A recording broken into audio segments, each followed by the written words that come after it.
Welcome, everyone, to Thursday Night Lights. We're going to talk about the law of attraction tonight. I hope you do enjoy it. We'll talk all about the law of attraction, how you can manifest your reality, because today, if you're catching this live, is our last day of Mercury retrograde. So it's the 25th of April. It's the last day of Mercury retrograde, but Mercury doesn't speed up straight away. It takes a little bit of time for it to get back on track and up to speed. But soon, by May 13th, Mercury will be out of its post-shadow period, and then it's full steam ahead. So hopefully this video will help you to get aligned with your desires and manifest them for a wonderful spring. If you're new to my channel, do welcome. I do this Thursday Night Lights every single Thursday night, in which we talk about some metaphysical topic. I'm a psychic astrologer, and I do psychic astrology readings, one-on-one coaching, and that can be found on my website if you're interested in any of my services, psychicsun.com. The link to that is in the description below. On my website, you'll also find gift certificates, horoscopes, and the latest news. So let's talk about what we're going to talk about. So in discussing the law of attraction, we'll speak first about what the law of attraction is, how it has to do with the power of your thoughts, how it's a universal principle, and the role of self-image, how that's very important when it comes to law of attraction, that you get what you are, not what you want. In part 2, we'll talk about conscious creation, the importance of your emotions, how emotions are energy in motion, the power of detachment, how your desires are going to come to you on a sea of I don't care. The role of certainty in consciously creating your reality. And the role of alignment, how you have to be lined up with your desires, with what you want. In part 3, we're going to talk about the art of allowing, how your manifestations can come true with an abundance mindset, how gratitude can expedite your manifestations, how inspired action is not just good, but required in order for you to manifest, and self-love, which is the basis for all manifestation. So the law of attraction. The law of attraction is the principle that states you attract into your life whatever you focus on, believe in, and align your energy with, whether positive or negative. If you're familiar with Jane Roberts and the Seth material, back in the 70s and 80s, Jane Roberts channeled this entity by the name of Seth. And Seth gave us some really great guidance, because Seth was dead, right? So she was channeling this dead entity. And Seth said, we get what we focus on. There is no other main rule.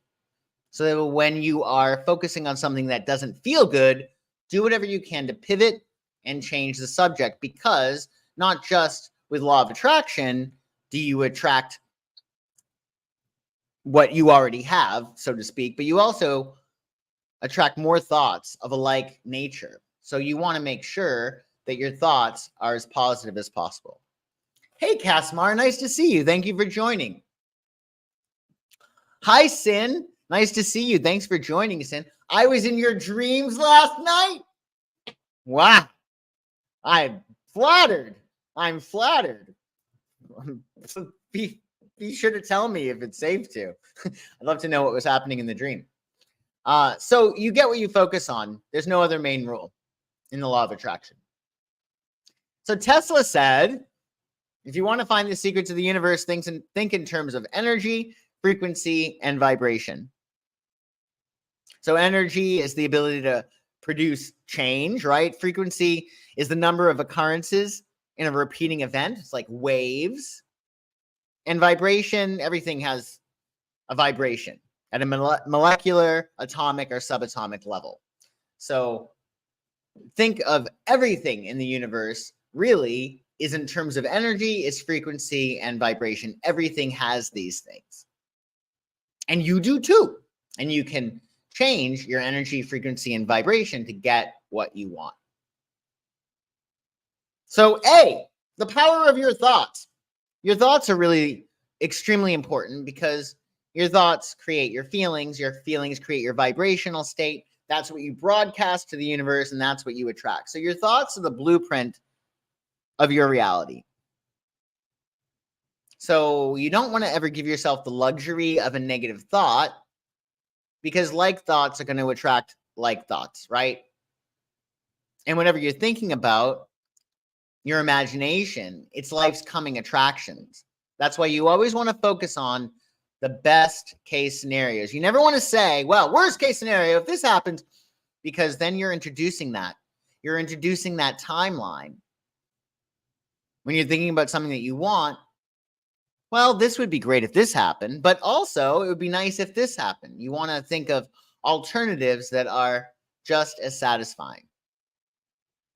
What you consistently focus on, you attract into your life. That's why vision boards are so important or so helpful, as is maintaining focus with discipline.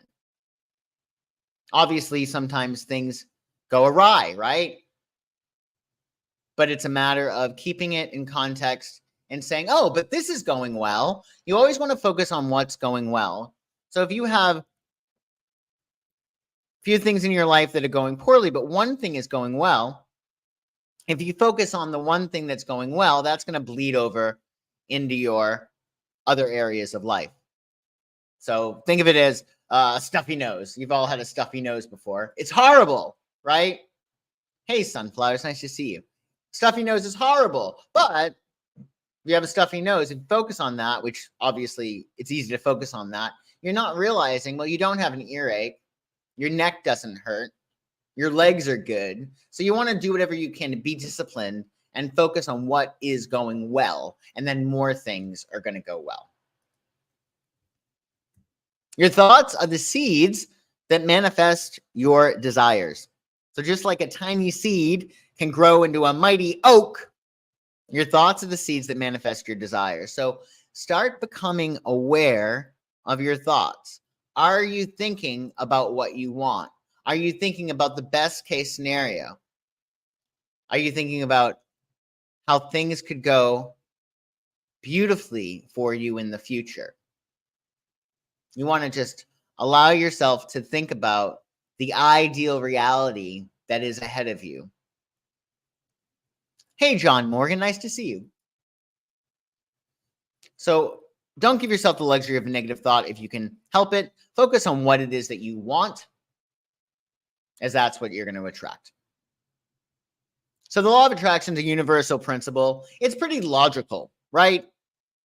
It's one of the universal laws. There are a lot of universal laws, 12.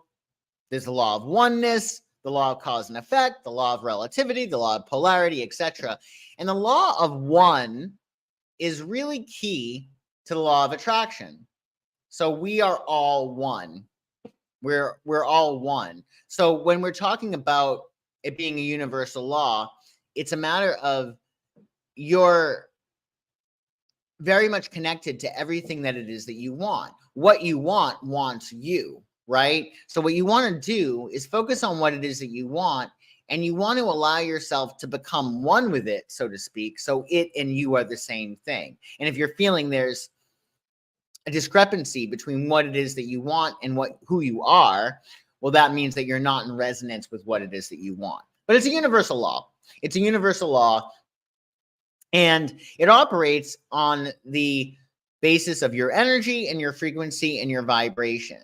So think of it in terms of your reality is created by, look at it as glasses. If you put glasses on, and these glasses, say your glasses have the energy infused in them that say life is terrible, life is horrible, life sucks. You put that on, and that is everything that you see. And because of the law of one, boom, that comes back at you, right?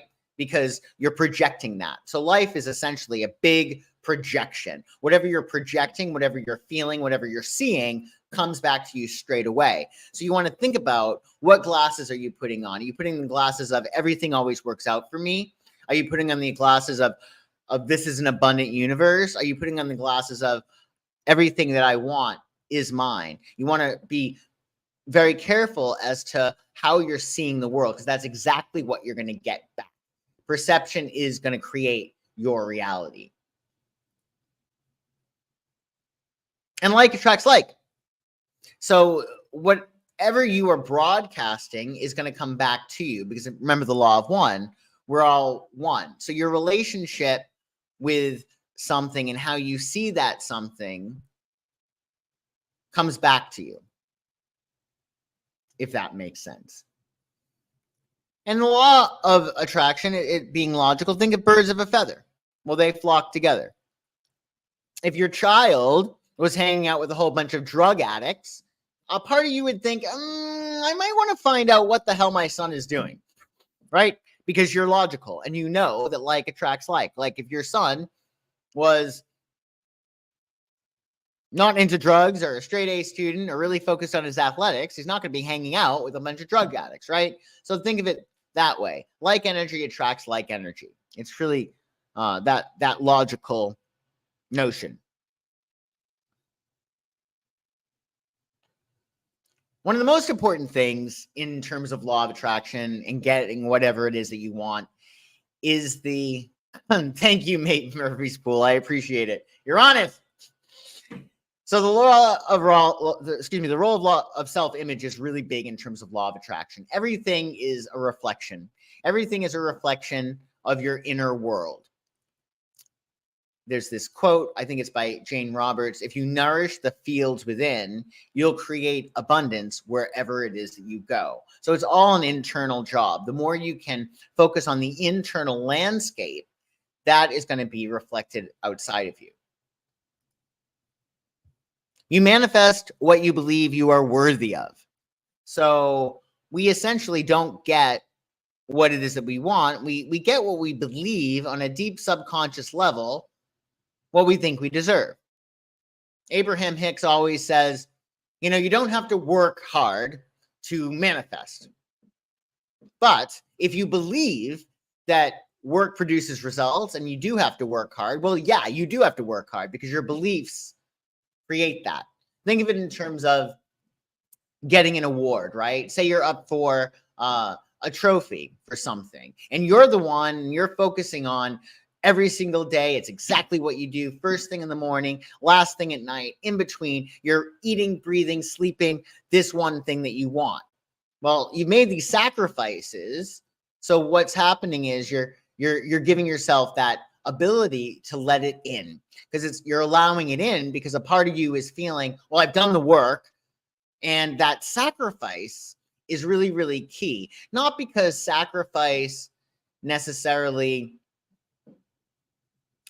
produces results so much as when you're sacrificing, you're then more likely to allow what it is that you want to come in, because you're like, I paid this price, I deserve this now. So when you increase your deservability, you're going to be able to attract what you want.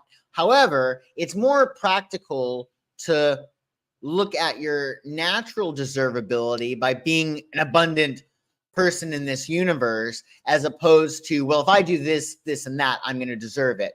But if you believe that you need to do something in order to have that deservability, it's going to help you. That's why sacrifice does really help when you're looking to manifest, because your beliefs are in that place of, oh, okay, I deserve it.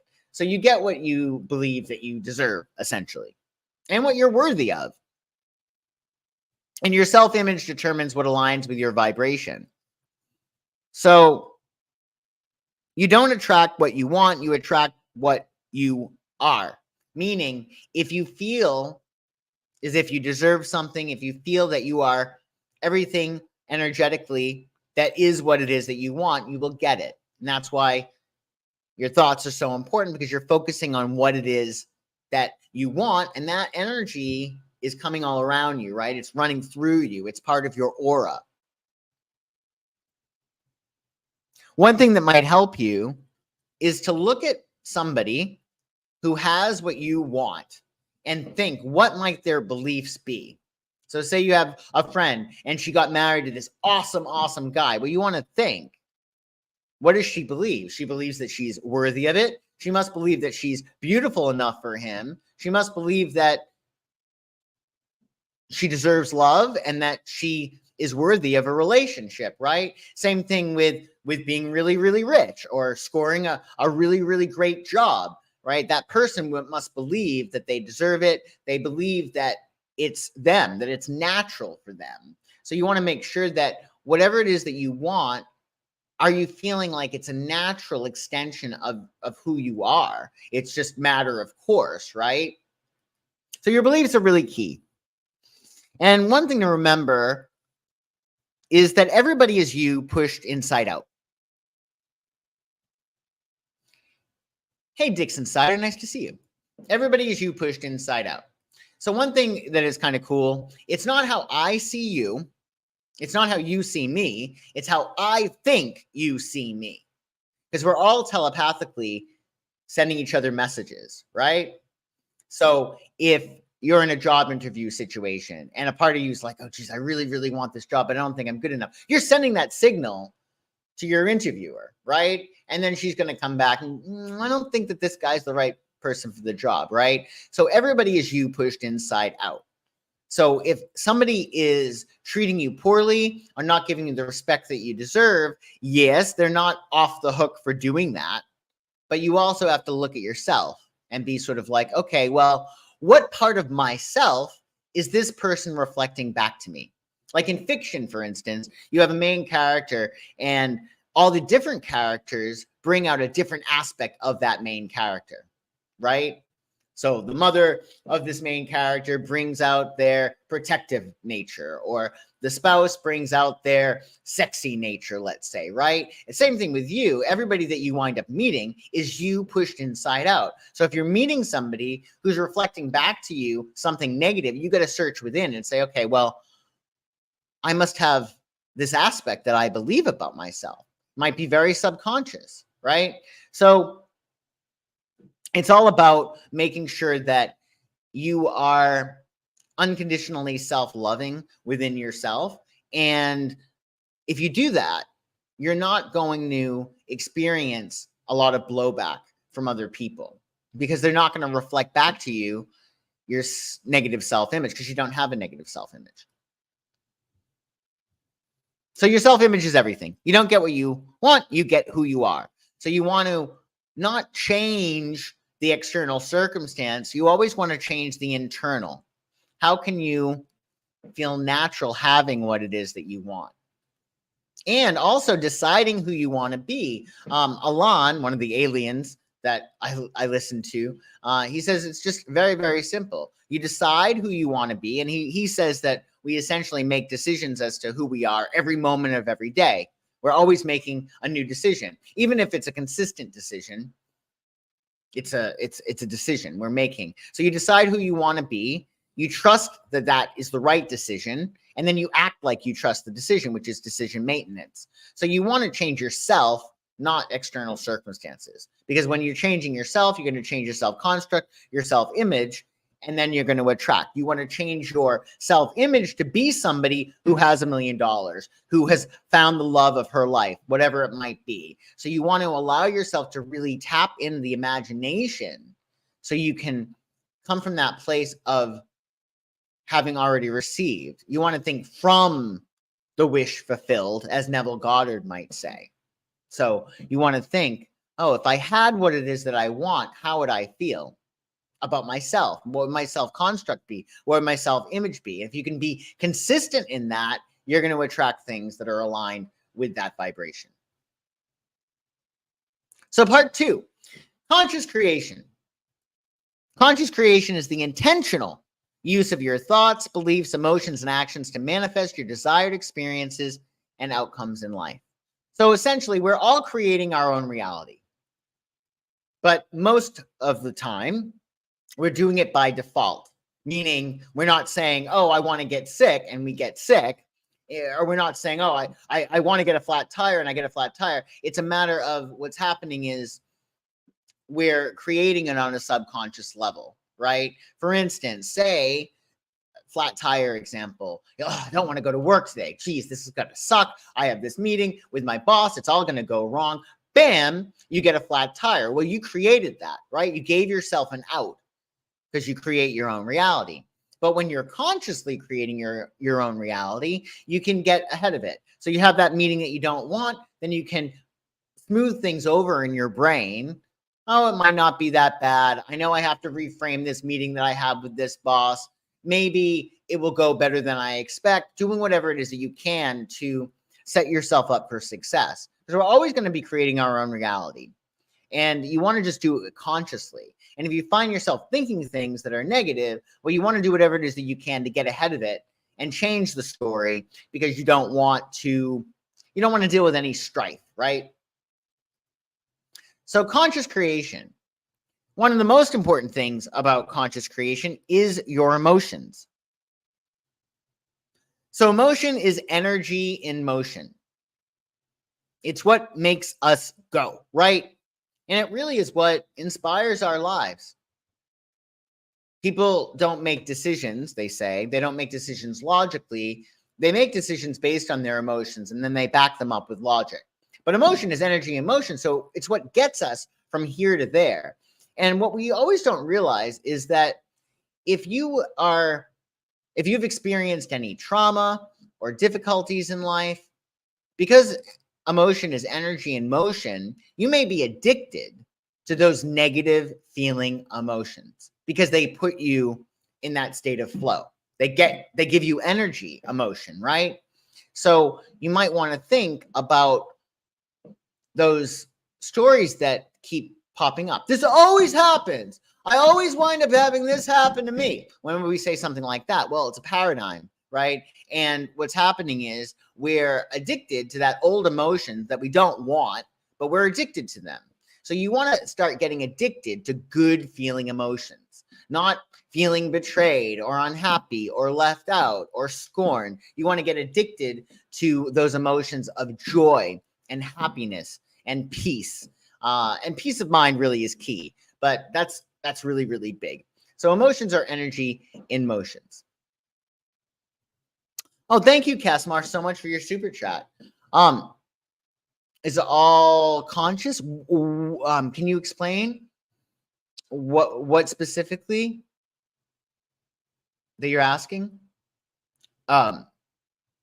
So in terms of creating your own reality, perhaps that's it. It's certainly not always conscious. It can be unconscious, it can be subconscious, and also it can very much be physical, actually, because your body is like your unconscious mind, right? So your body and your cells might be used to experiencing certain emotions, and your body actually might be addicted to certain emotions. That's a really good point. And that's why it's really important to make sure that you're allowing yourself to feel physically the way that you would if you were to have what it is that you want, if that makes sense. Oh, movement, walking barefoot. Yeah, I feel like what's really helpful if you want to create your own reality is to get physically involved in it. So there's this woman, if you've taken my classes, I always talk about her. I want to say her name is Amy Cuddy. She has a YouTube TED Talk. And essentially what she said is that before she would go into an interview, she would get out of her car in the parking lot and then raise her hands up, victory! And then she'd go into the interview, because the mind doesn't know whether or not you're doing something just for the hell of it, or if you're doing something because you just experienced victory, right? It's the same thing with imagination. If you're imagining something, your subconscious doesn't know whether it's an imaginal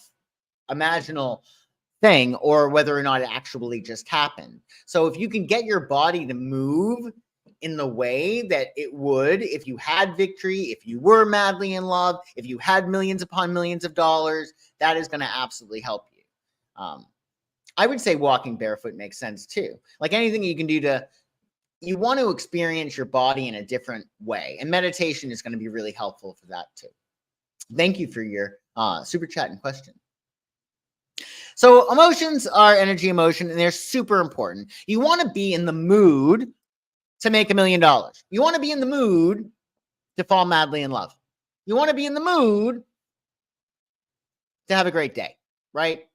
So I would say the most important thing to do, or one of the most important things to do, we're talking about quite a few important things to do, is to make sure that you're as in a good a mood as possible. sometimes you are really low, right? And you can't go from being miserable and wanting to die to elated and happy and everything's great. Like, it's too much of a vibrational jump. So if you're in a really bad mood, what you want to do is go up the emotional scale. So like, say you have sadness and grief, and then you have anger, and then you might have apathy, and then satisfaction, contentment, happiness, joy, etc. So it's too much of a vibrational jump if you're in a terribly bad mood to go from anger, hatred, etc. to love or excitement or happiness, right? But what you can do is get yourself in neutral territory. So if you're in a bad mood, it might be good to pet your animal. It might be good to watch a show that will soothe yourself. Anything that's going to bring you into neutral territory. Maybe listen to music, because your emotions are everything. You want to be in the mood to have what it is that you want, because your mood is going to help attract that to you. So you want to be in the mood for whatever it is that you want to manifest. So make it a practice to engage in activities that uplift your emotions, that feel good. And like I said, if you're in a really bad mood, which happens to all of us, try to get into neutral territory, smooth it out, watch a show, watch a movie, pet your friend, maybe you could pet your friend, pet your pet, call your friend, whatever it is that you can do to smooth things over. And then when you're in that neutral state, you can go higher and higher and higher.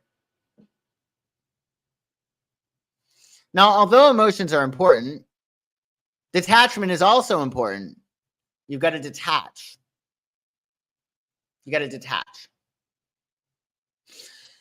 Because what it is that you want is going to come to you on a sea of I don't care. You've seen this before, right? You don't like the person, and then they're into you. You don't want the job, and then you get the job. Like, when you do not care, that's when the universe gives it to you. And I think a lot of that has to do with the fact that when we want something so bad, we're focused on it not happening, and we're so fearful of it not happening.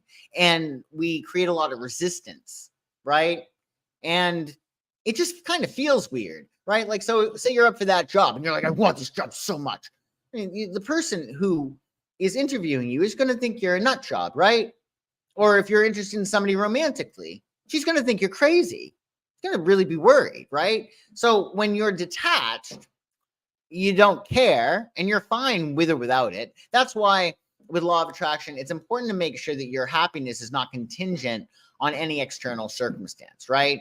The thing that you want, sure, it will make you happy, but it's your happiness that's going to bring you the thing that you want, if that makes sense. So you want to release control. So think of it, the masculine and the feminine, right? Everything, right? All of us come from male and female energy, right? You have the masculine that's action oriented and makes things happen, right? And then you have the feminine that allows, that doesn't force, right? Think of when a man gets a woman pregnant, right?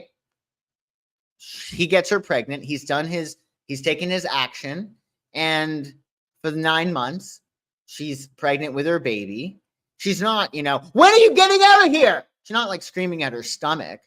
She's allowing it to happen in its own perfect time. And everything has its own timing, whether it's a child that's being born or a chicken that's going to hatch or an idea or a plan that you have. So you've got to trust it. You got to trust God's timing and not force things, right? Because when you're forcing things, there's a lot of doubt there, right? And you want things to be perfect for you. So trust that the universe is going to deliver your desires in perfect timing. If you hold on too tightly to things, that's going to create resistance. That's why you want something, of course, but you don't want it to be a life or death situation. And another trick for manifestation, you don't want to be too specific. So for instance, you don't know the person necessarily that you want to have in your life. So say you like somebody and you want to perhaps get into a relationship with them or even marry them. You do not know what this person is all about, most likely. And if that's the case, you don't want to be too specific and be like, I want this person. You don't know. He could be an axe murderer. He could have people in his freezer, right? You don't want that.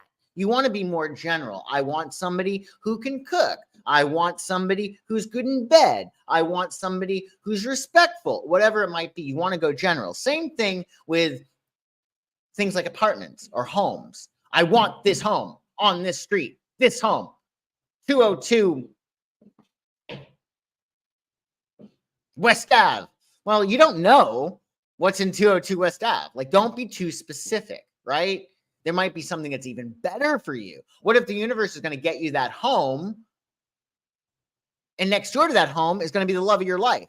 So sometimes we think we know it all, that we know everything, but we don't. The universe knows better than us, right? So we have to have that level of trust that if this doesn't happen, then something better is. So don't be too specific, like a specific person, place, thing, or even job.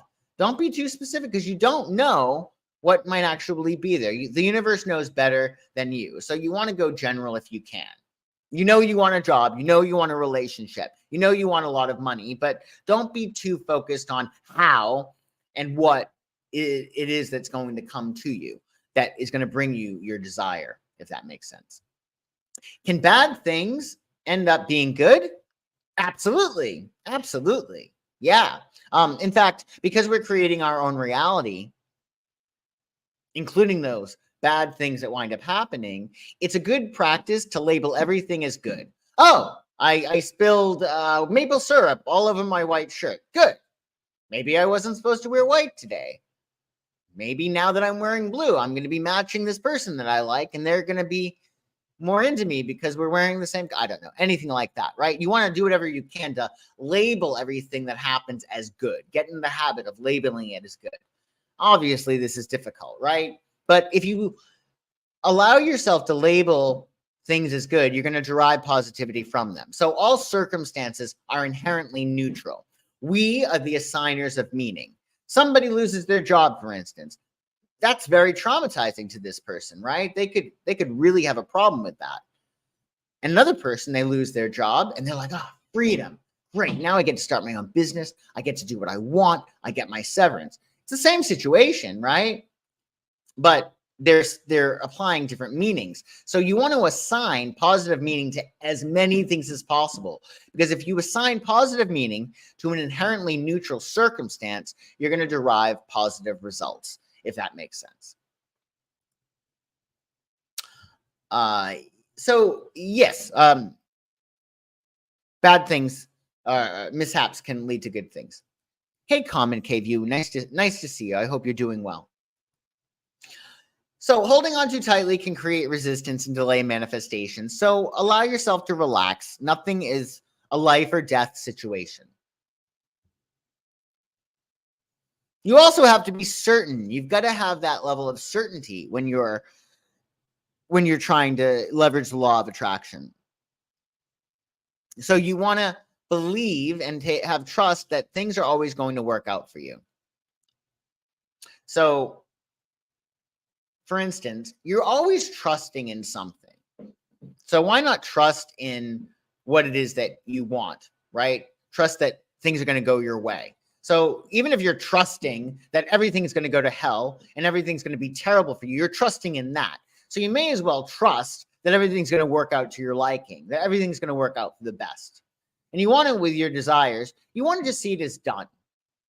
You put the energy out there, you're trusting your process. And in fact, if you can fall in love with your process, that's going to speed up your manifestations. Because if you're rushing, if you're impatient, the universe slows down. Likewise, if you're really patient and you're slowing down, the universe will speed up. So trust that everything is going to be working out well for you. Let it be. Do not move the body. So don't second guess yourself. Watch out for anxiety because that is throwing trash on your trail. Again, you want to be a vibrational match to what it is that you want.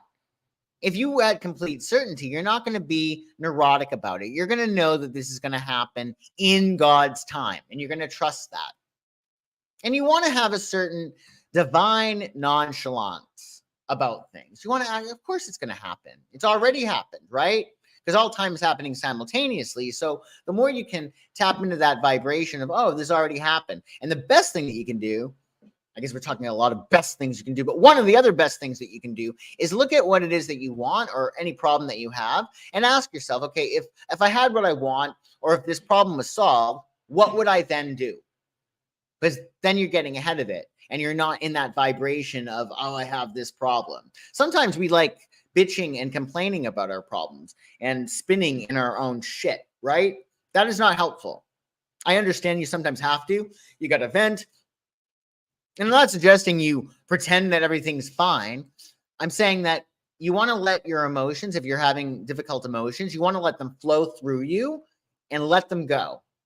You don't want to suppress them, but you want to let them flow through you, let them go, and then focus on really that state that you would be in if you had what it is that you want. One of the easiest things to do is just to make peace of mind your only goal, because if you're peaceful in your mind, then you're able to control your emotions, right? And then you're going to be able to control better your vibration. So act as if your desires are already a reality. In alignment, D. So you want to ensure that your thoughts, your emotions, and your actions are aligned with your desires. Are you lined up with them? So do you believe that they're going to happen? Do you feel like they've already happened? Are you upset that they haven't happened? If that's the case, if you're upset that they haven't happened or you're impatient, you're not in alignment. You're splitting your energy.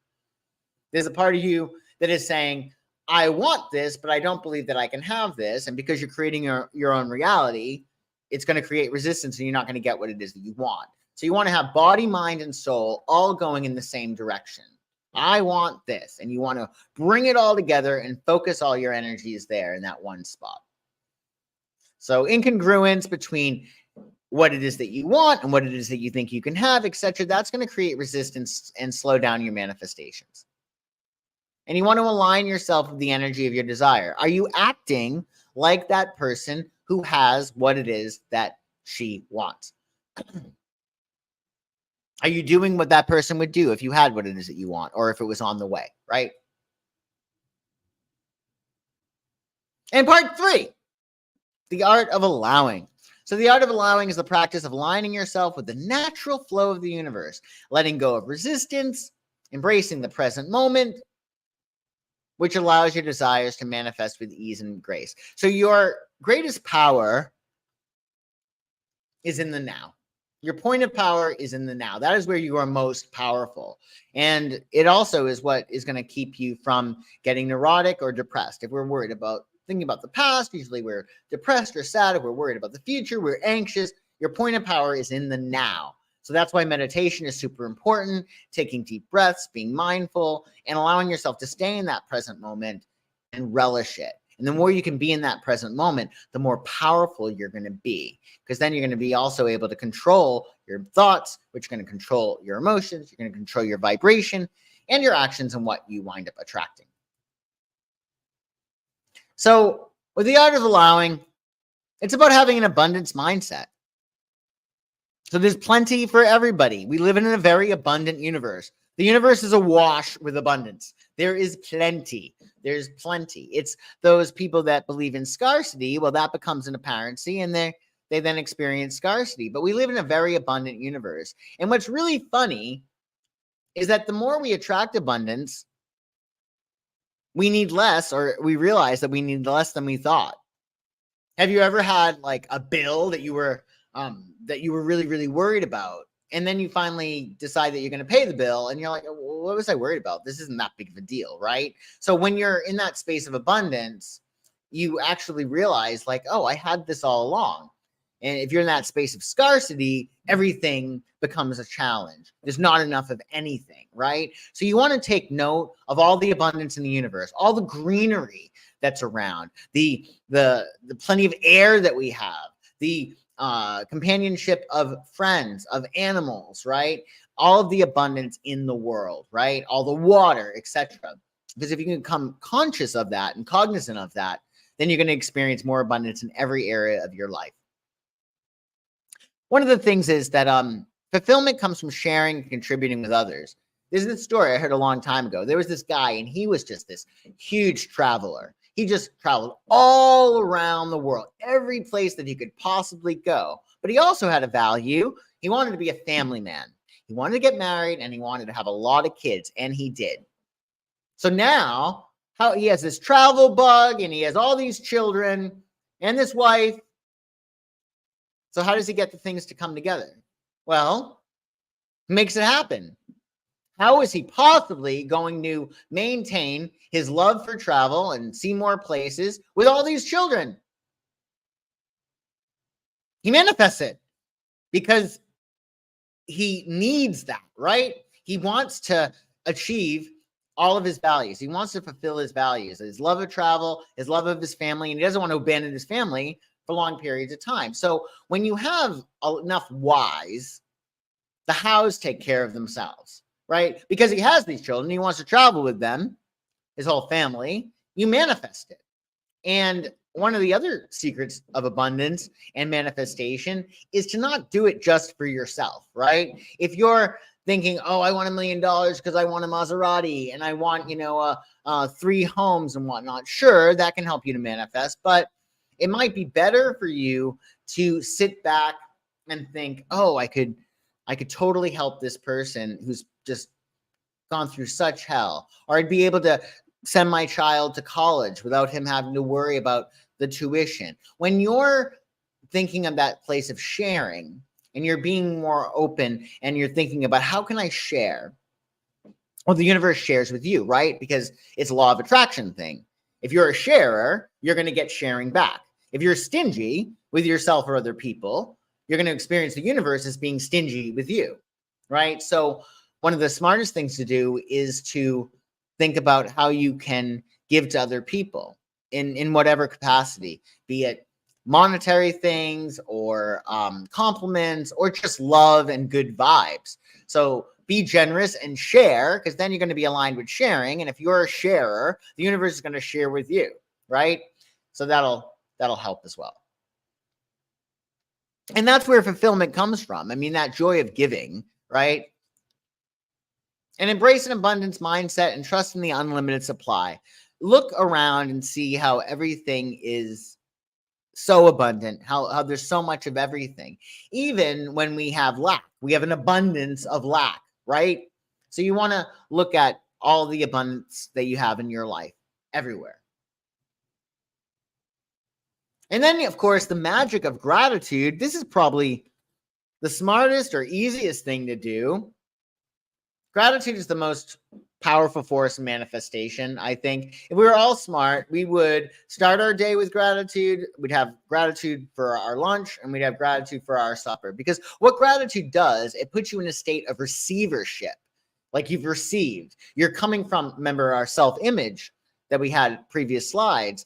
If you're in gratitude, you're saying, I have received, right? So if you're feeling as if you've received, oh, I'm so grateful for this. What are you doing? You're in receptive mode. You're able to receive more. So the more you can be in your gratitude, I promise you, everything will work out better for you. Appreciate what you already have and open the door for more blessings. So it's a matter, again, the law of attraction works very much with your thoughts as well. If you're focused on what you don't have, you're going to get more of that. You're going to get more lack. But if you're focusing on what you do have, well, at least I have this, I have that. Oh, yeah, I do have that. And the more you can make lists of it, that is going to really help you. So you might want to make a gratitude list. Some people, what they do is before they, as soon as they wake up in the morning, before they put their feet on the floor from their bed, they think of 3 things that they're grateful for. And then that starts them on the right foot, right? It's a good idea to do that before sleep too. The more you can be in that state of gratitude, you're in that state of receiving, that state of receivership, and that's going to help you to receive more. So yeah, do whatever you can to create a daily gratitude process, and that's going to help you. And then inspired action. So this is really important. A lot of law of attraction people don't realize that you actually do have to do some stuff, right? They're like, oh, I'm doing all these affirmations and I still haven't gotten that money. I still haven't fallen in love. Well, yeah, because you're not doing anything about it, right? So inspired action, you're not doing something in a forceful, I have to do something, so I'm going to do it. It's more a matter of, so you visualize what it is that you want. You ask the universe for it. You're feeling as if you already have it. Then you're going to get these like nudges. I think I'm going to call that person. I think I'm going to take this road to work as opposed to that road. I think I'm going to ask him how he's doing. Whatever it might be, you're going to get these little nudges and you want to take them. You want to take inspired action. If you're inspired to do something, do it. But again, that inspired action is going to come more easily if you visualized, right? If you have been in that state of already having what it is that you want. Because again, when the subconscious thinks that you already achieved something, because that's what you want to do, you want to convince your subconscious that you already got what it is that you want. If the subconscious thinks that you already achieved something, it's going to do whatever it can to line that up, because there's going to be an incongruence. Like, well, that's why affirmations are good if you're really feeling them with emotions. I would say with affirmations, you want to really, really feel it emotionally. And another thing instead of affirmations is afformations when you ask a question. So instead of, I have $1 million, it's, why do I have $1 million? Why do I have $1 million? Because that's presupposing that you already do. Why am I madly in love? Why is this person I like madly in love with me? Because what's happening again, your mind is opening up because you're presupposing a fact that, like, so you're presupposing it already happened, and that's lining you up with it. So trust that your intuition is going to lead you to where you want to go and what you want to do. And take your inspired action. You got to take action.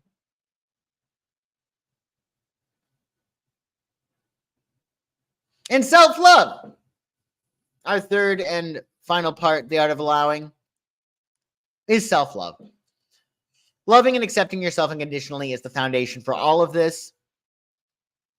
Because if you are unconditionally loving, you're not going to have a sense of guilt, right? That will keep you from your manifestations. If you unconditionally love yourself, you're going to give yourself what it is that you want, right? Or you're going to try to make that happen, so to speak, right? So you want to focus on unconditionally loving yourself, because what if what you don't have, you don't have because on some level you hold yourself in a judgment, or you have issues pertaining to shame or guilt, right? Because again, everything is you pushed inside out. So if you're not getting what it is that you say you want, what part of your self-construct doesn't think you deserve it? That's why you want to love yourself completely, unconditionally. You want to forgive yourself as much as possible for anything, right? And when you're in that state of self-love, you're going to have a lot of energy, because all energy at its basis is love. And your manifestation powers are going to be aligned with how much energy you have, right? If you're depressed and you're exhausted and you can't do this, you're not going to be able to manifest, right? But if you're in that creation mode, and that, by the way, is one way to get out of depression, is to create something, to do something, right? Easier said than done at times, but if you're creating, you're probably not going to be depressed. So do whatever it is that you can to really cultivate that level of self-love. Because if you're coming from that level of self-love, because all energy at its basis is love, you're going to have the energy to manifest, and you're going to allow your manifestations to come forth. So yeah, you send a very powerful message to the universe, and that self-love attracts your heart's desires. So focus on that as much as you can. So in conclusion, we spoke about the law of attraction. We spoke about the power of your thoughts, how you shouldn't give yourself the luxury of a negative thought. We spoke about how the law of attraction is a universal principle like gravity, how everybody is yourself, pushed inside out, like the law of one. Everything is a reflection of you. And because of that, we spoke about the importance of self-image, how your outer reality is a reflection of your inner mind, and how you manifest what you believe you're worthy of. So we also spoke about conscious creation, how emotions are very important. Now it's energy in motion. How if you can do anything, get in a good mood. If you're in a good mood most of the time, you're going to attract good things. We spoke also about the power of detachment, how your manifestations are going to come to you on a sea of I don't care. I don't care. I don't care. I don't care. I don't care. You'll get it.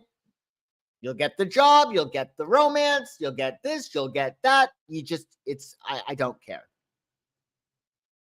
We spoke of the role of certainty, how you have got to have no doubt. Trust that you're going to have what it is that you want. You're always going to trust in something. So you may as well trust that things are going to work out for you. We spoke about alignment, how you got to make sure that you're lined up with your desires. Are you feeling like it? Are you thinking the thoughts that you'd have if you did get what it is that you want? And then we spoke about the law of allowing, tapping into that feminine energy of not feeling like you need to force things to happen. Tapping into the energy of abundance, focusing on gratitude, what you have. Even in Matthew in the Bible, it says, he who hath will get more. He who hath not will have what he has taken away. So if you come from that place of, look at all that I have, I'm so blessed, I'm so lucky, you're going to get more of that. We spoke about inspired action. And of course, we spoke about self-love, how all energy at its basis is love. And if you want to manifest, you need energy. So that means you need love, because all energy at its basis is love. The law of attraction is a powerful tool for creating the life you desire. Make sure you trust your process. In fact, I would fall in love with your process. With everything, if you fall in love with your process, the results tend to take care of themselves. Stay aligned and enjoy the journey of manifestation. So thank you all so much for joining me tonight for Thursday Night Lights. I hope that this helps you with your manifestations. Please like this video and subscribe to my channel if you are not already. And if you're interested in any of my services, psychicsun.com. The link to all of my information is in the description below. Thank you, Sin. Thank you, Kasmar. Yes, and I'll see you tomorrow for This Week Astrology at 10 a.m. Pacific, 1 p.m. Eastern, right here on YouTube. And the link to that should be in the description below as well. All right. Take good care, everybody. Bye-bye.